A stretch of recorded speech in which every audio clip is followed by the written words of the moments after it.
412-575-2600. Give us a call on the Bordas and Bordas hotline. Tim Benz, Josh Taylor, talking about some Steelers, talking some Pirates here. Pirates just wrap up a win against the Phillies, 5-1 the final score.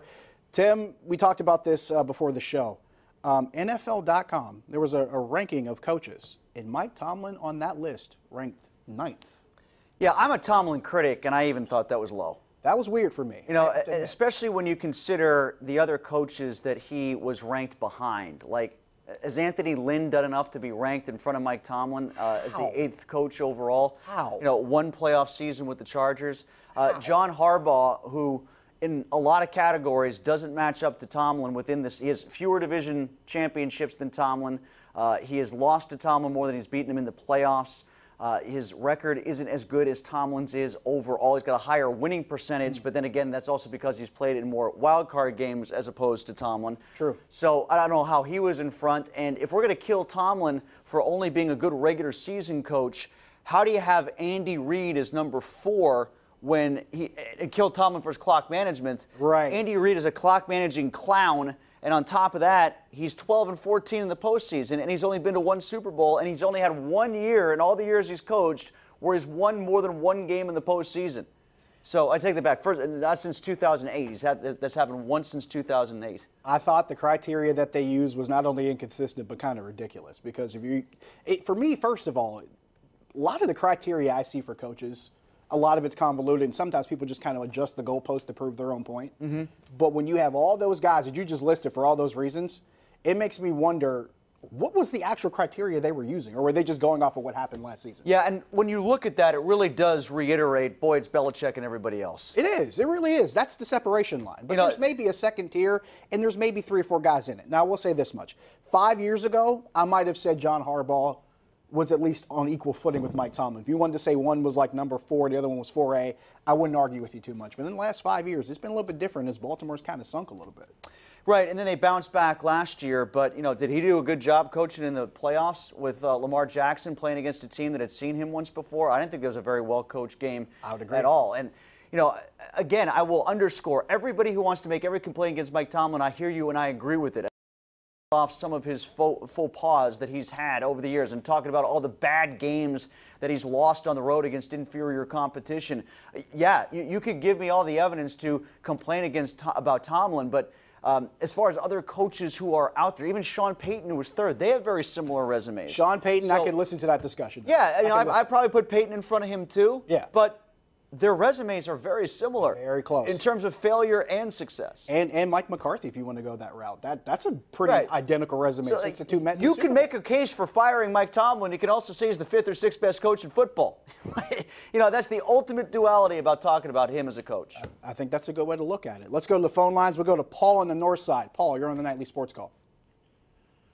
Yeah, all right, guys. How you doing? Yeah, I want to talk about the Pirates a little bit. I'm going to give 4 reasons why the Pirates will never win another World Series, at least in my lifetime. I'm 69 years old. You saw one. I figure if I even lived to 100, You've that's seen one. 30 years. You've seen several. Here's the 4 reasons. Chicago Cubs, St. Louis Cardinals, Milwaukee Brewers, and Cincinnati Reds. They're never going to get to the status of the Cubs, Cardinals, and Brewers. They may compete with the Reds in that.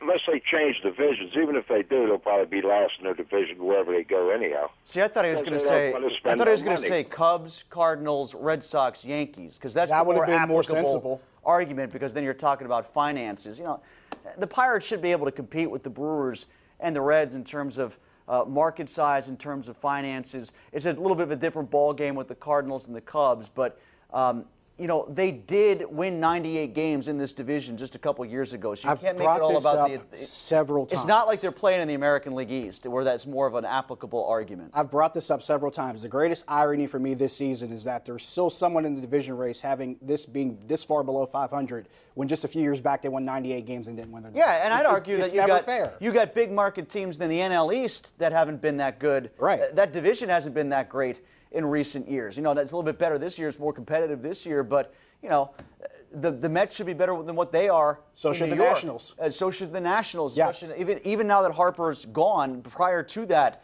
they should have been more successful. Worst bullpen in the league without Vasquez. Phillies is a much bigger market in Philadelphia. Agreed. And it's weird because looking into this season, if you would have told me Atlanta would be the team to rise to the top amongst those 3 other markets, I'd be surprised. There's another big market.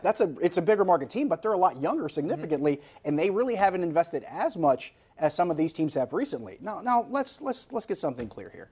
And actually, our producer John and I talked about this before the show. When you bring up the whole thing about, okay, this isn't going to happen again before I die, you've seen it happen, okay? You were born before like 1975. You saw it happen. A lot of us. Well, I was born in '74, so I was 5. Technically, I saw it happen. You technically saw it happen. A little fuzzy. You saw it happen. But if you I woke up and went to kindergarten the next morning, but I did see it happen. If you were born before like 1960, you've seen everything. You've seen the Pirates do it. You've seen the Penguins do it. You've seen the Steelers do it. You've seen Pitt and Penn State do it. You saw a man get put on the moon. Josh, if we can put a man on the moon, we can get the Pirates back above the Cincinnati Reds and the Milwaukee Brewers and win the Central. This is perspective that you and I will both appreciate. If you've been born before 1960, you saw Duquesne make the tournament the last time. They're going to do it again this year, Josh. They'll do it again soon. They'll get there. But look, it's all about Maceo. Look, I haven't seen that in my lifetime, and that's my alma mater. Okay, you've seen all of it. Let's ease off on what you might not get to see before you die. That's all I'm saying. You get no sympathy from me.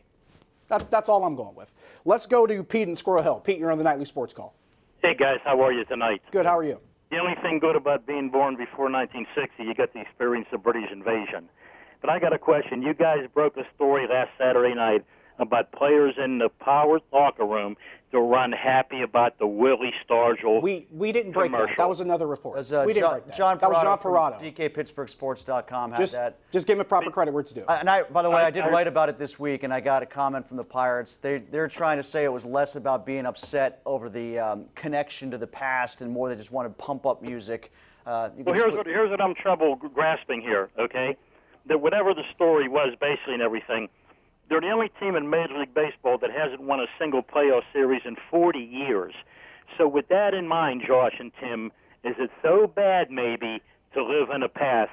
No, that's exactly what I said last night. I wrote about it this week, and I agree. Thanks for the call. I mean, I agree with the premise. It's like, if you haven't won anything since 1979, then how can you blame the organization for hearkening back to that? The only postseason victory you've had since then has been one wild card game. And trust me, they talk about the Cueto game plenty. Yeah. They act like that was the Mavs 1960 World Series homer sometimes. It's a fair point. We got to take a break. We'll take more calls when we come back. Stick around.